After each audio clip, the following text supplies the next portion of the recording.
Hello everyone and welcome to the Hobby Guard. In this video I will be making a review of all three Carcharodon novels in the Carcharodon Trilogy.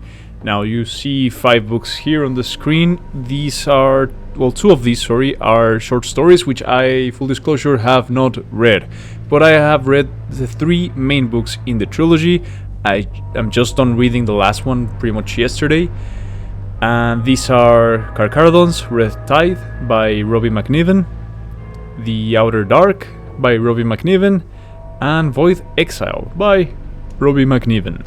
Now this will be a spoiler-free review. I might make a video later in which I dive deeper into the themes, full deep dive into the spoiler things that happen in these books. But yeah, this is just a spoiler-free review just to tell you what you can expect to find, because some of these books are fairly expensive, and I would like you to know what type of stuff you can find in this trilogy, in case so you can decide, so you're better informed to decide.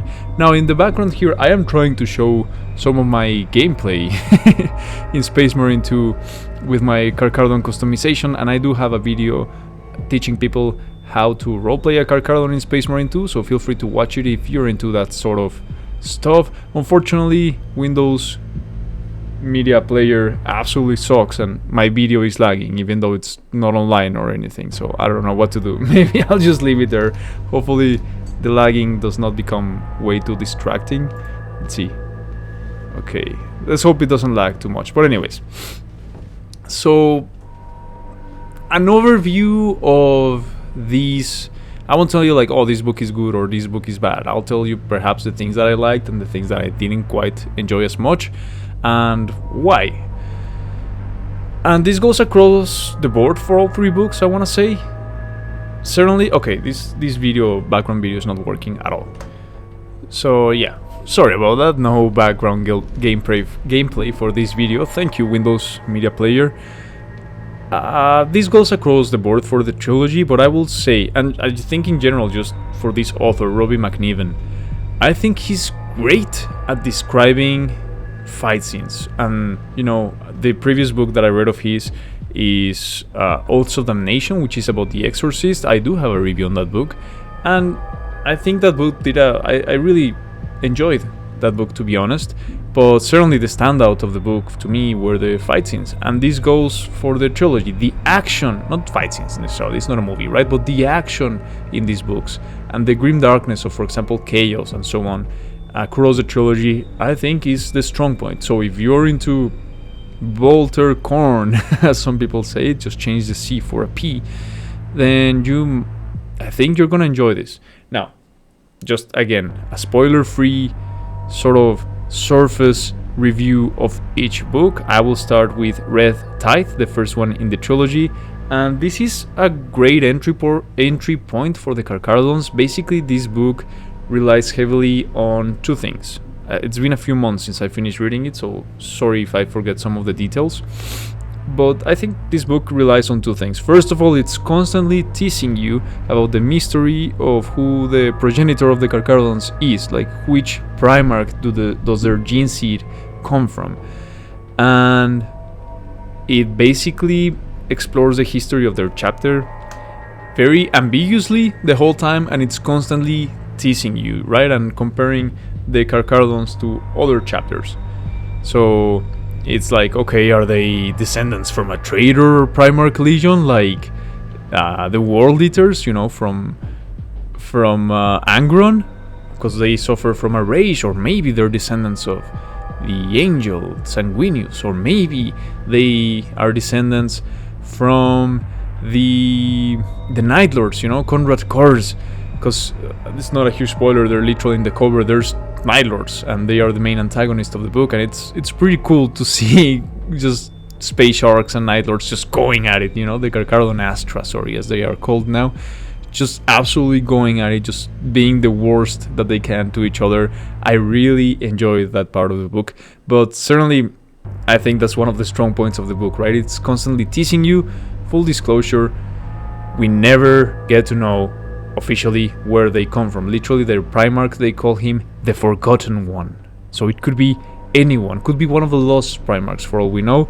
Now, if you're deep into the lore, there's very clear indications. It's like universally understood that people actually know who their Primarch is, and there's videos on this, so if you don't want the spoiler, I won't go into it, but you won't find the spoiler in these books. That's basically what I am saying, but you know, it's very hinted at which Primarch they actually come from, but the book relies heavily on that. And there's more things to the book. There's mainly 4 characters, I want to say, if I remember correctly, that we get to follow through the entire trilogy, right? The first one is an Adeptus Arbitis officer, which, again, it's not the first character, she's not the main character really, but I love the Arbitis, and I thought this character was gonna be one of my favorite characters in the trilogy. I didn't know she was gonna be there for the full trilogy, but at least in the books. And in this book, I didn't have too much problem with her. In the second, I sure did, but I'll get to that when I get to it. Is it a spoiler to say that she's on the 3 books? Probably it is. I should not have said that. Apologies. Consider yourself spoiled. But anyways, the other one is just your run-of-the-mill new inductee to the Carcharodons. Like, not new, he still kicks arse, but he's definitely one of the young bloods in these books. The other one is actually how can I talk about this without going into spoilers? Okay, no spoilers. I won't talk too much about the other character because he plays a very specific central role through the entire trilogy, and I don't want to say too much about him. He's definitely one of the main characters in the trilogy, but the other 2 I can talk about freely. One of them is Baal Shar, and he's the Reaper Prime. That's his title, not his name, sorry. And basically he's in charge of the 3rd company, and he has just been promoted to the Reaper Prime after the former Reaper Prime has sadly joined the Emperor beside the Golden Throne. And yeah, awesome character. He's kind of a badass, but he's in charge not only of the 3rd company, but also of carrying the tithes that the Carcharodons, due to ancient decrees and traditions and legal agreements since the founding of the Imperium, he's in charge of basically collecting slaves for the chapter and resources and just the tithes, so that is why it's called the Red Tithe, also like tithe. But anyways, it's a play on words, but it's cool, trust me. So to me, this book works, the action is amazing, but one thing I forgot to say, and this goes across the board for the entire trilogy, the moments which are like more character development and character growth and character, interaction and characters' backstories are not great. They are very on the nose, they are very cheesy, they don't quite do it for me. But if you are willing to ignore that or just breeze through it while you're reading or while you're listening, then you probably won't have too much of an issue with this particular trilogy. But that's like the main big thing that I could critique, which becomes the most obvious in Carcharodons Outer Dark, the 2nd book in the trilogy. This was by far my least favorite book, not because the action isn't there, but the action almost seems to take a backseat to the character development, and one of the main characters in which they focus in this book is this annoying, cheesy, on the nose girl boss that is talking down to the Space Marines, to these Carcharodons. She literally shoots at them, she literally threatens them, she holds one hostage. Like, she's absolutely the worst. And in any, if this book made any sense, they would have killed her, specifically this Space Marine chapter, right? They would have just butchered her like any other else, because these are Carcharodons. They're not bad people, but they're not nice people. And yeah, you could argue they're bad people, they have literal slaves, but it is what it is.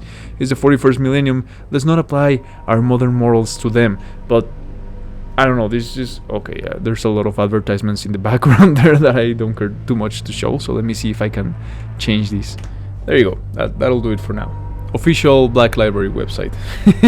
Advertisement free, other than its books. But yeah, Outer Dark, what can I say? To me, was the most boring. It was hard to get through the book. I honestly, it focuses so heavily on this particular character that I liked in the previous book, and on this book, I couldn't stand her because it was all about her. And I don't even remember. I just remember her name. That's how much I hate her. I cannot even forget her name. But yeah, she just made no sense. And another one of the characters that I don't want to talk too much about, he does have an incredible power spike that just seems like it came out of an anime shonen or a manga shonen, and it's just not really very well explained. The action is cool, but certainly I don't think, to me, this was for sure the worst book in the trilogy. There's nothing very interesting going on with the overall story. It does hint a little bit again at the origins of the Carcharodons. In fact, it gets more into that. To an extent, it hints more heavily into that.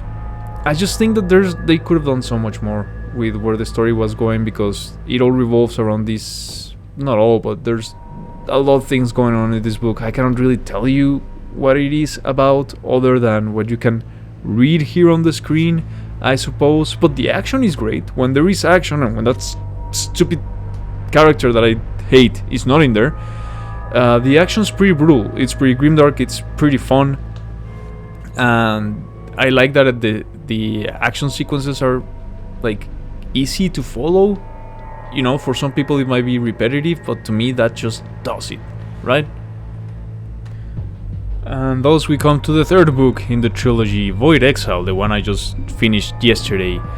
And I would say that this book is kind of a mix between the first two. Like, it has kind of like the best and I want to say the worst of it. The worst was secondly in the second book. But okay, this book basically revolves more about the third company and what it means to be in the third company, and the value that Bale Shar has for the main company, what it means to him, and it's nice like that. But I will talk about the bad first, and then I guess I'll talk about the good. The bad is the same as this is across the trilogy, the antagonist. At one point, this main antagonist goes into this entire description out of nowhere of like himself, his past, his motives, and it's like I literally felt like I was like someone was reading to me their backstory for their Dungeons and Dragons character. You know, when someone is like, oh yeah, this is my character, whoever, and he was raised in there, but it all changed when he was betrayed, and now he has been fully committed to the forces of evil, and just keeps going and going. And I was like, dude, how long is this gonna go for? So it felt like the author didn't quite know where to place him in the story. So yeah, I think that it definitely lacks from that. It's not that the author can't do it. I don't think like he's a bad author necessarily. I just think it's really lacking in that way, like the cohesiveness of the story. His backstory, he didn't find like the right way to put it, anywhere to put it. Certainly the last book before this one suffers a lot more from that. There's just like so many storylines and they have a hard time being cohesive and converging at the right spots. It reads sometimes more like fan fiction, basically, at some points. However, the grimdark and the action in this book, to me, are some of, maybe it's perhaps in, you know, fighting for first place with the first book in the trilogy, but it was some of the most engaging and fun. And we get to see Bale Shar just be the Reaper Prime, you know, with some nuance to it, because we get introduced into they don't delve so much into like, oh, the origins of the chapter or whatever. But we get introduced into a bit new piece of lore of the Carcharodons, which are the Void Exiles. This isn't a huge spoiler or anything, but the Void Exiles basically are like disgraced Carcharodons, and they get all their titles are removed, all the previous titles or roles that they used to fulfill get removed, and they remind me a lot more of the Sagyamazan in the Horus Heresy of the White Scars. Is that what they're called? Sagyamazan. That sounds weird with my accent, but anyways, the Sagyamazan. And also like the Blood Angels Death Company, kinda, in the sense that they are just basically used as suicide squads who, they are disgraced. They are doing penance for something, and they are exiles within a chapter of exiles, which is an interesting concept, but it doesn't quite get as developed as you would hope. Again, there is not a lot of narrative value in the backstories of this character or whatever. To me, this entire trilogy is... I did not fart, by the way, that was just my chair, sorry. The entire narrative value in this trilogy, to me, it's at its best when it is focusing... Like, it's being simplistic. It's focusing on the action and how these Space Marines think and how they operate, and they are very to the point. They are very stoic as part of their chapter culture. To some people that may seem boring, but the interesting part comes from how do they interact with the rest of the world, with the rest of the universe. They have these very strict rules that they have to follow. That's not like codes and doctrines, that's the word I was looking for, that they have to follow in their chapter.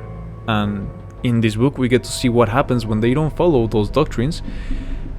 And throughout the entire trilogy, the most interesting thing was to see how, first of all, like, learn more about the chapter, because they do have some intricate lore, I think, but also how this chapter of badasses, certified badasses, basically deal with the horrors that they come across.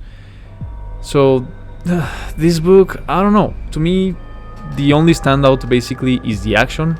Some of the same issues with the other books in the trilogy carry on heavily onto this one, where we have like power spikes and this character that we are told through the entire trilogy, like, oh, this character will be pretty much the savior of the chapter, and we don't really never know why. So there's like a bunch of loose ends. Maybe I'm just stupid and I didn't get it. Maybe I didn't get the subtext. Maybe the author is so much smarter than me. But I was just left with this feeling of like, meh, the story is meh. In the end, it just feels like an action flick that you go and watch, and the story is atrocious, but you remember the fight scenes, and the fight scenes were cool. And to me, that's the standout.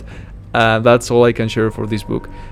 The last thing I want to say is that the art, I've spoken about this in other videos, but the art, the cover art for this, for all three books mainly, it just looks very cartoonish to me. It looks very clean.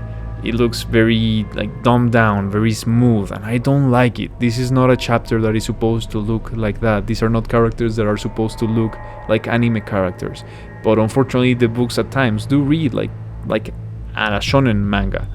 If you're into that, all the more power to you. I usually like my my Warhammer books to have a bit more maturity in them. Of course they have silly moments, of course they sometimes are outrageously silly, and of course sometimes it's just dumb fun. But to me, what's attractive about this mature setting, what's attractive about Grimdark is, again, to be more mature, to be more intellectually attractive, even if that's redundant. I understand that's not what everyone gets into this universe, and I understand not every book will be for everyone, just like not every faction is for everyone, right? You feel more attracted to one or the other depending on what you are after as a consumer, as a reader. So for what it's worth, that's my little review there. Again, I don't rate the books that I read like, oh, this is a 3 out of 5 or whatever. I just tell you how I feel about them, what I remember from them. But would I advise you to read this trilogy? Well, maybe. If you like Space Marine action, it is cool. The action is fun. If you like ambiguous chapter with some ambiguous history, with ambiguous backgrounds, yeah, it's fun. Full disclosure again, at some point they hint very heavily at who their actual Primarch is, and they proceed to just not elaborate on it at all and do nothing interesting with it. So that feels kind of like a letdown. not because I wanted confirmation, right? I think it's cool that there's a mystery to it, so that fans can come up with their own ideas, with their own lore, with their own headcanon, or their own theories about their background, which to me was one of my favorite parts of the book, of the trilogy, I would say, when I was like, okay, yeah, I think I know who their Primarch is, but what if the story was actually more interesting than that? So yeah, they do fall short on that aspect, but they, at least the first book, plays heavily on it, like teasing people, like who might their Primarch be. So if you want to learn more about the Carcharodons, perhaps start with the first book, and you get really into it, perhaps you'll make it through the second one, and if you made it through the second one, you might as well read the third. Overall, there's no like a uniting event, or these books take place, by the way, along many years, like decades, right? So the characters do evolve somewhat, they do grow somewhat, and that is like the uniting factor between the trilogy, the uniting thread. But the threads, the antagonists that they face, it's not the same. That varies, and that is good to an extent. It adds some variety, but it lacks cohesiveness in the trilogy. That's basically all that I can say. So let me know how you feel about this. If after watching this review you would read the trilogy, or at least one of the books here. And I didn't even talk about one of my favorite characters in these books, who's the Pale Nomad, and he's the most ancient, like the most ancient psyker in the chapter. He's a cool character. He has a vibe. He's very smooth, but again, a lot of these characters, unfortunately, there's nothing interesting or too interesting going on with them in the story. I was just in there for the action. So if that's what you like, let me know what you think about these books, if you actually read them. And yeah, any other critique, agreement, disagreement, whatever, feel free to leave it in the comments down below. Please like and subscribe this video if you would like to see more content like this. And thanks for coming, thanks for watching. Ad Astra, and remember, there are no female custodies.